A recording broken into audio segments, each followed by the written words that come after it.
요즘 픽업 트럭의 현실과 감당하기 힘든 수리비 약 6개월 전, 한 손님이 제 정비소에 2020년식 램 1500 해미를 몰고 들어왔습니다.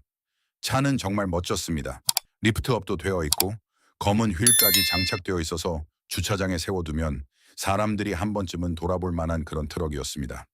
주행거리는 6만 8천 마일이었고 매달 내는 할부금은 804달러였습니다. 그런데 문제는 캠과 리프터 수리가 필요했다는 겁니다. 딜러에서는 수리비로 4천에는 800달러를 불렀습니다. 그 손님은 정비 카운터 건너편에서 저를 바라보며 요즘 제가 한 달에 최소 3번은 듣는 말을 했습니다. 그냥 고장 안 나는 차를 원합니다. 예쁘지 않아도 됩니다. 새 차가 아니어도 됩니다. 그냥 제대로 굴러가는 트럭이면 됩니다. 저는 그 손님을 정비소 주차장으로 데리고 나가서 세 대의 트럭을 가리켰습니다. 제 개인 트럭, 제 수석 정비사의 트럭, 그리고 부품을 가지러 다니고 장비를 견인할 때 쓰는 정비소 업무용 트럭이었습니다. 세 대 모두 브랜드도 다르고 연식도 달랐지만 전부 주행거리가 20만 마일을 넘긴 차들이었습니다. 그런데 지난 5년 동안 이 세 대에 들어간 수리비를 모두 합쳐도 그 손님의 램 한 대가 지금 필요로 하는 단 한 번의 수리비보다 적었습니다. 세 대 모두 구입 가격은 1만 2천 달러 이하였습니다. 그리고 세 대 모두 엔진을 열지 않고도 50만 마일까지 갈 수 있는 기계적 기반을 갖춘 트럭들이었습니다. 저는 22년 동안 직업 정비사로 일하면서 픽업 트럭 시장이 얼마나 이상하게 변했는지 직접 봐왔습니다. 사람들은 이제 6만 5천 달러짜리 픽업 트럭을 할부로 삽니다. 트윈터보, 10단 변속기, 복잡한 전자장비가 가득 들어가 있고 센서 하나만 고장 나도 파워트레인 전체가 비상 모드로 들어가는 차들입니다. 그런데 그 와중에도 제 정비소에는 항상 비슷한 세 종류의 트럭이 계속 들어옵니다. 28만 마일, 34만 마일, 그리고 과장이 아니라 40만 마일을 넘긴 차들입니다. 그런데도 엔진은 순정 그대로, 변속기도 순정 그대로입니다. 사람들이 이 차들에 대해 잘 말하지 않는 이유는 간단합니다. 화려하지 않기 때문입니다. 새 차도 아닙니다. 겉모습으로 사람을 압도하는 차도 아니고 딜러가 밀어붙이는 최신 할부 상품도 아닙니다. 오늘은 제가 그 세대가 정확히 어떤 트럭인지 알려드리겠습니다. 왜 정비사들이 자기 가족을 태울 차로 이런 트럭을 믿고 선택하는지, 그리고 어떻게 하면 1만 2천 달러 이하로 지금 딜러 주차장에 세워진 신형 트럭들보다 더 오래 버틸 수 있는 차를 찾을 수 있는지 이야기해 보겠습니다. 이런 식의 솔직한 정비소 이야기가 도움이 된다면 구독해 주세요. 앞으로도 실제로 오래가는 트럭과 딜러들이 재고를 밀어내기 위해 좋다고 말하는 트럭의 차이를 계속 다뤄보겠습니다. 투어프1 인천남 쉐보레 실베라도 철동백. 먼저 지금 제 정비소 주차장에 세워져 있는 트럭부터 이야기하겠습니다. 저희 정비소 업무용 트럭입니다. 2003년식 쉐보레 실버라도 1500 LS 5.3L 보텍 Vart 엔진 크루캡 4륜구동 모델입니다. 저는 이 차를 4년 전 18만 9천 마일일 때 6강 400달러에 샀습니다. 지금은 28만 7천 마일입니다. 엔진은 순정 그대로이고 4R 6싱이 변속기도 순정 그대로입니다. 둘 다 한 번도 열어본 적이 없습니다. 저는 5천 마일마다 일반 엔진 오일로 교환합니다. 그동안 연료 펌프 한 번, 워터 펌프 한 번, 그리고 스타터 모터를 교환했습니다. 4년 동안 거의 10만 마일을 힘들게 굴리면서 들어간 총 수리비가 1,280달러였습니다. 숫자를 잘못 말한 게 아닙니다. 사람들이 1999년부터 2006년까지의 5.3 엔진 실버라도에 대해 잘 모르는 핵심이 있습니다. 이 세대의 5sense L VR, 특히 LM7 버전은 액티브 퓨어 매니지먼트가 없습니다. 이게 정말 중요합니다. 2007년 이후에 5.3암 엔진에는 FM이 들어갔습니다. 가벼운 부하에서 연비를 아끼려고 8기통 중 4기통을 쉬게 하는 시스템입니다. 회의실에서 설명만 들으면 아주 똑똑한 기술처럼 들립니다. 하지만 정비소에서는 악몽입니다. AFM은 GM 트럭에서 리프터 고장, 엔진 오일 소모, 비싼 수리비를 끝없이 만들어낸 대표적인 시스템입니다. 반면 AFM이 들어가기 전에 5.3 엔진은 그런 문제가 없습니다. 항상 8기통으로 작동하고 그냥 묵묵히 제의를 합니다. LM7 엔진 블록은 알루미늄이 아니라 주철입니다.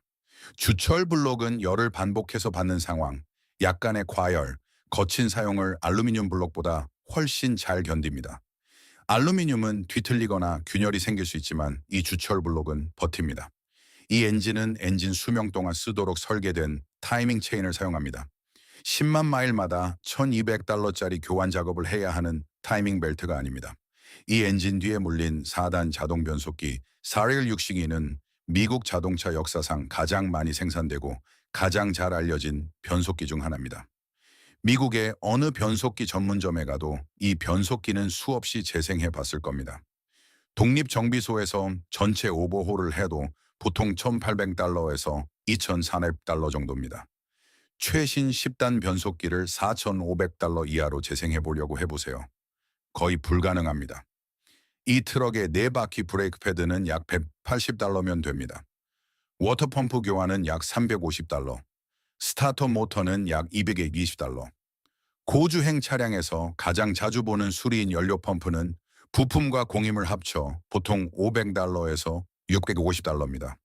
이건 딜러 가격이 아니라 제 정비소에서 실제로 받는 현실적인 비용입니다. 20년 넘게 이 트럭들을 만져온 사람이 말하는 실제 숫자입니다. 물론 이런 트럭을 살 때도 반드시 봐야 할 부분이 있습니다. 이 차들도 약점은 있습니다. 다만 그 약점이 엔진은 아닙니다. 첫 번째, 오일 게이지를 뽑아서 오일 색을 확인하세요. 우윳빛처럼 뿌옇다면 바로 포기해야 합니다. 1999년부터 2003년 일부 모델에는 균열 문제가 있는 카스텍 실린더 헤드가 들어갔습니다. 오일이 우윳빛이라는 건 냉각수가 엔진 오일과 섞이고 있다는 뜻입니다. 그런 차는 바로 걸러야 합니다. 두 번째, 가장 중요한 건 녹입니다. 로커 패널 캡 코너를 보고 반드시 차 밑으로 들어가 프레임을 확인하세요. 20년 된 트럭에 표면 녹이 있는 건 자연스러운 일입니다. 녹이 벗겨지는 정도라면 가격 협상에 쓸 수 있습니다. 하지만 프레임에 구멍이 있다면 그 트럭은 끝난 겁니다. 세 번째, 사륜 구동을 테스트하세요. 주차장에서 저속으로 사륜을 넣고 핸들을 돌려보세요. 갈리는 소리, 튀는 느낌, 뚝뚝거리는 소리가 나면 트랜스퍼 케이스나 앞 디퍼렌셜에 문제가 있을 수 있습니다. 이 경우 $600에서 $1,200 정도가 들어갈 수 있습니다. 네 번째, 계기판을 보세요. 이 세대는 계기판 안에 스테퍼 모터 고장이 흔합니다. 속도계나 연료 게이지가 죽어 있다면 수리 자체는 크지 않습니다. 계기판을 보내서 고치면 약 $150 정도입니다. 하지만 더 중요한 건 그 차의 전 주인이 어떤 사람이었는지를 보여준다는 점입니다. 계기판 고장을 방치한 사람이라면 엔진 오일 교환도 방치했을 가능성이 있습니다. 현재 2003년부터 2006년식 5.3 실버라도의 깨끗한 매물은 $5,000에서 $9,000 정도에 찾을 수 있습니다. 외관에 조금 손볼 곳이 있는 차를 받아들일 수 있다면 $5,000 이하도 가능합니다. 기본 정비만 해도 앞으로 20만 마일을 더 달릴 가능성이 있는 트럭이라고 생각하면 대형 픽업 시장에서 마일당 비용으로는 최고의 선택입니다. 솔직히 비교 대상이 거의 없습니다. Top 2 turning area 시설 F150 with the 5.0 초요태 하지만 한 가지는 솔직히 말해야 합니다. 저는 실버라도를 정말 좋아하지만 저를 놀라게 한 포드 엔진이 하나 있습니다. 제가 이렇게 말하는 이유는 예전에는 포드 트럭을 조심하라고 많이 말했기 때문입니다. 특히 오만스 에어 트라이튼 V8 때문이었습니다. 포드가 픽업 트럭에 넣은 엔진 중에서도 최악에 가까웠습니다. 점화 플러그가 튀어나가고 캠페이저가 고장나고 타이밍 체인 문제까지 있었습니다. 오나사엘 엔진은 포드 트럭의 평판을 거의 10년 동안 망쳐놓았습니다. 그런데 2011년에 포드는 아무도 예상하지 못한 선택을 했습니다. 오리아사를 5,000년 엘 코요테 V8로 교체했습니다. 그리고 모든 게 달라졌습니다. 제 수석 정비사는 저와 11년째 함께 일하고 있는 사람입니다. 그는 2013년식 F150 XLT 5000형 코요테를 탑니다. 2년 전 14만 2천 마일일 때 시저만 $800에 샀습니다.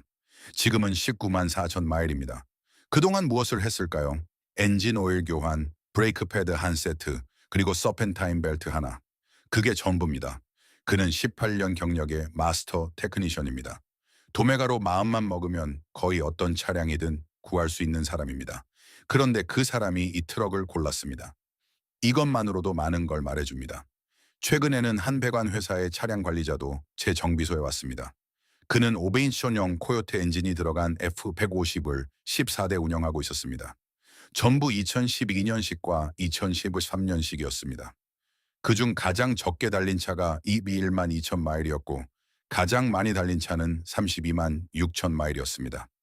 그런데 엔진도 순정, 변속기도 순정이었습니다. 그는 전체 차량에서 엔진 관련 수리라고는 워터펌프와 점화 플러그 정도뿐이었다고 말했습니다. 14대가 합쳐 300만 마일 이상을 달렸는데 엔진 오버홀도 없고 변속기 교환도 없었습니다. 그 이야기를 듣고 저는 조용히 코요테를 추천하던 수준에서 벗어나 이제는 대놓고 사람들에게 말하기 시작했습니다. 올 인형 코요테가 이전 엔진과 완전히 다른 급인 이유는 분명합니다. 이 엔진은 자연흡기 V8이고 듀얼 오버헤드 캠 실린더당 4밸브 구조입니다. 연식에 따라 360마력에서 385마력을 냅니다. 고장날 터보가 없습니다. 누유를 일으킬 슈퍼차저 실링도 없습니다. 강제 흡기 시스템이 만드는 복잡함 자체가 없습니다.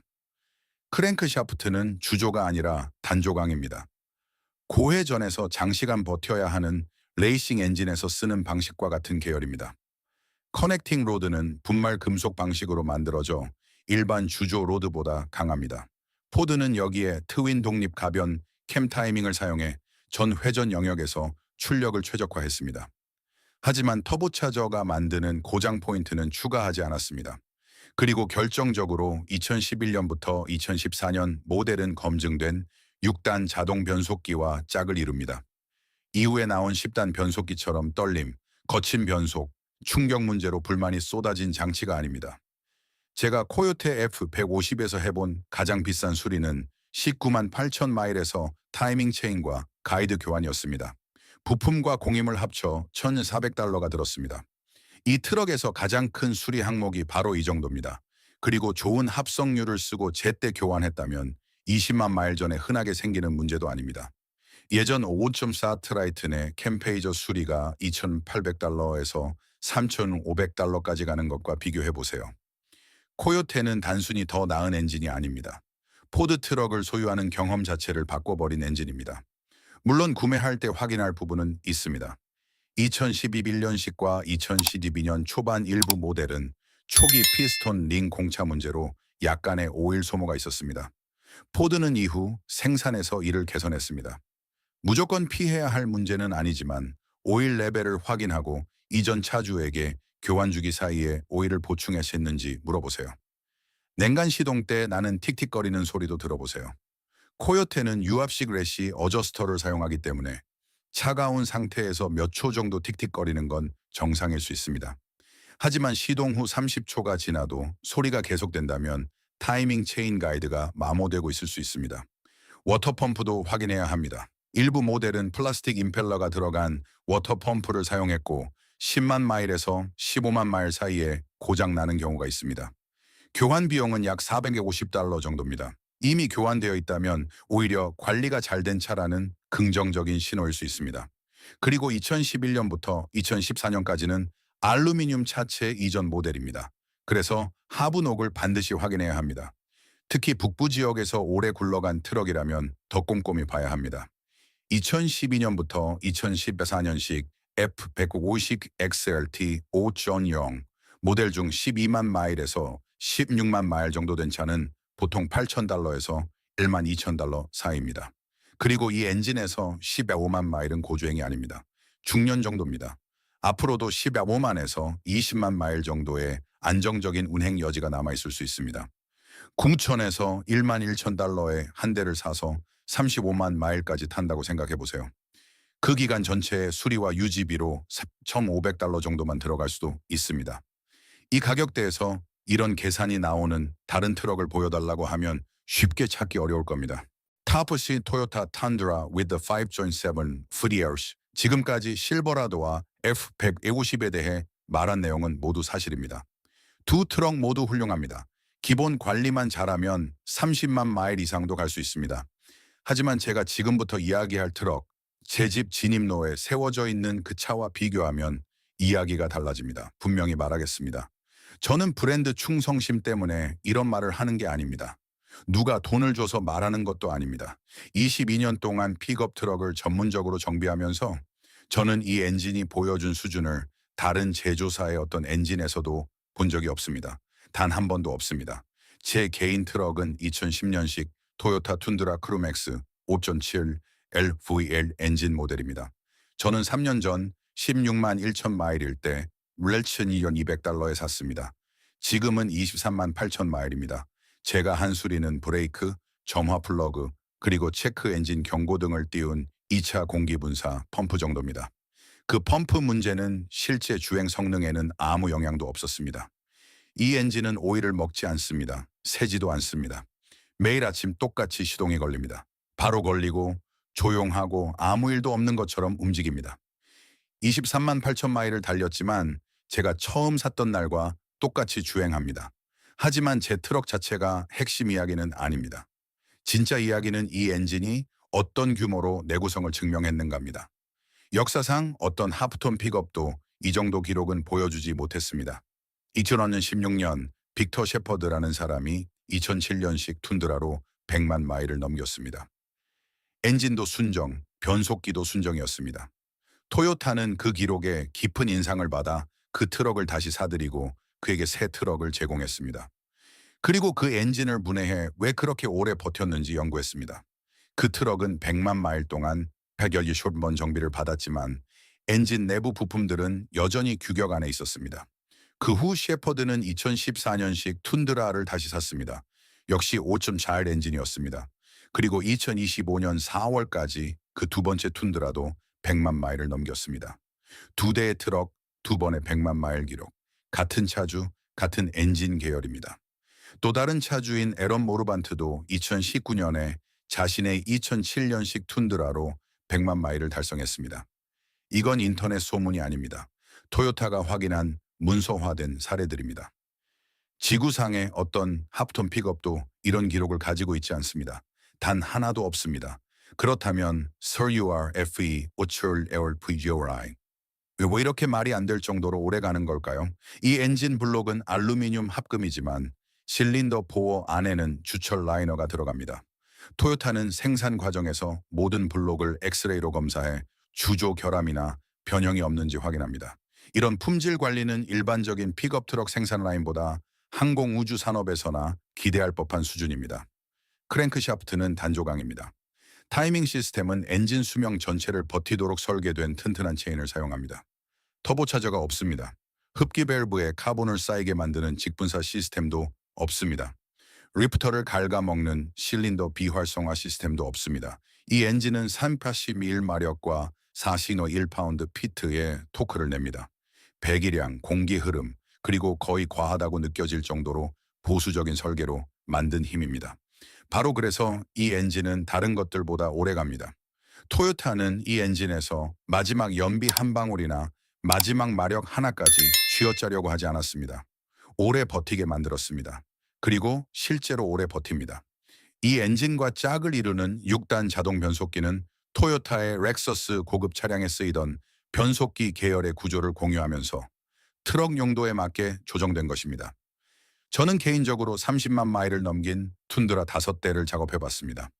5대 모두 원래 변속기를 그대로 쓰고 있었습니다. 한 대도 오버홀이 필요하지 않았습니다. 41만 2천 마일을 달린 차도 봤습니다. 차주는 장거리 긴급 배송용으로 그 트럭을 사용했습니다. 엔진도 순정, 변속기도 순정이었습니다. 그런데 공회전 상태는 제가 보는 4만 마일짜리 트럭들보다 더 부드러웠습니다. 물론 툰드라는 실버라도나 F150보다 조금 더 비쌉니다. 토요타 트럭은 중고가를 정말 끈질기게 유지합니다. 2008년부터 2012년식 툰드라 SR5 5.7 엔진 15만에서 18만 마일 정도의 차량은 보통 $9,000에서 $14,000 사이입니다. $12,000 이하로 찾으려면 보통 2007년부터 2010년식 16만 마일 이상 주행한 모델을 보게 됩니다. 그리고 지금 이런 생각을 하실 겁니다. 16만 마일이면 너무 많이 탄 거 아닌가? 다른 트럭이라면 저도 동의합니다. 하지만 이 툰드라에서는 16만 마일이 엔진 수명의 40% 정도일 수도 있습니다. 이 사실은 주행거리를 바라보는 방식을 완전히 바꿔놓습니다. 낡아빠진 트럭을 사는 게 아닙니다. 이 차 기준으로는 이제 막 길이 든 트럭을 사는 겁니다. 툰드라를 볼 때 확인해야 할 부분도 있습니다. 먼저 볼 조인트를 확인하세요.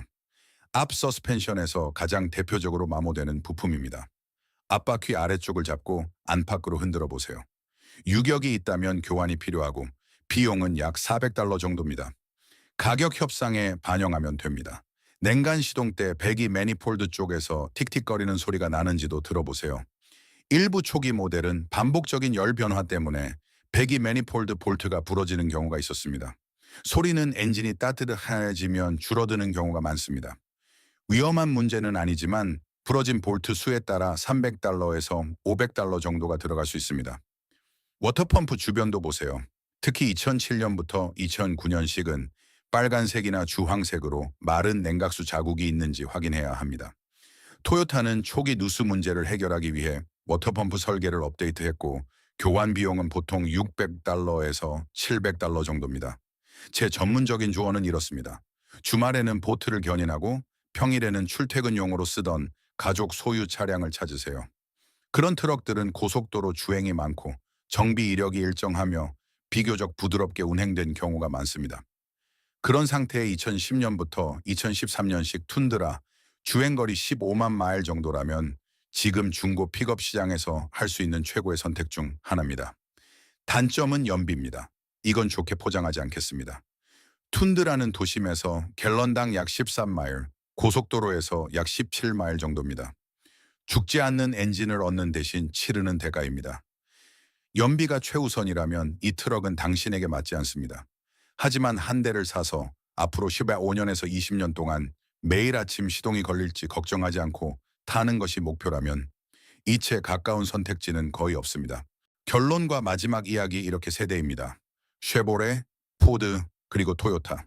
시장은 어느 순간 잊어버렸지만 정비사들은 여전히 자기 가족을 위해 사는 세 대의 트럭입니다. AFM 이전에 오원 스판 에어 보텍을 장착한 실버라도는 싸게 살 수 있고 고쳐도 큰돈이 들지 않습니다. 5번형 코요테가 들어간 F150은 포드펜과 쉐보레펜 모두 조용히 인정하게 만들었습니다. 포드가 정말 제대로 만든 트럭이라는 것을 말입니다. 그리고 517L 엔진의 툰드라는 어떤 하프톤 픽업도 하지 못한 일을 해냈습니다. 순정 파워 트레인으로 100만 마일을 넘긴 사례가 여러 번 문서로 확인된 트럭입니다. 이제 여러분은 1만 2천 달러 이하로 살 수 있으면서도 가격이 4배나 5배나 되는 신형 트럭보다 더 오래 버틸 수 있는 세대의 픽업을 알게 됐습니다. 누군가 새 트럭을 할부로 사야만 믿을 수 있는 차를 가질 수 있다고 말한다면 이제 여러분은 진실을 알고 있습니다. 신뢰성은 절대 6만 5천 달러짜리 가격표가 있어야만 얻을 수 있는 것이 아니었습니다. 그리고 피해야 할 트럭이 궁금하다면 겉으로는 딜러 주차장에서 아주 멋져 보이지만 10만 마일도 가기 전에 지갑을 비워버리는 모델들에 대해 따로 만든 영상이 있습니다. 바로 여기 있습니다. 22년 동안 트럭들이 들어오고 나가는 걸 지켜보며 얻은 이야기입니다. 도움이 됐다면 좋아요를 눌러주세요. 더 많은 영상을 원하시면 구독해주세요. 저는 딜러들이 굳이 말하지 않는 진짜 이야기를 계속 전해드리겠습니다. 안전운전하세요. 트럭을 잘 관리하면 트럭도 여러분을 지켜줍니다. 받아들이든 말든 선택은 여러분의 몫입니다. 다음 영상에서 뵙겠습니다. 이 분석이 여러분 동네에서 흔히 보이는 고주행 트럭을 바라보는 시선을 바꿔놓았다면 구독과 좋아요를 부탁드립니다. 우리는 대형 딜러들이 묻어두고 싶어 했던 기계적 진실을 하나씩 꺼내고 있습니다. 더 믿을 수 있는 미래를 향해 달려가세요. 다음 자동차 보물도 곧 공개됩니다.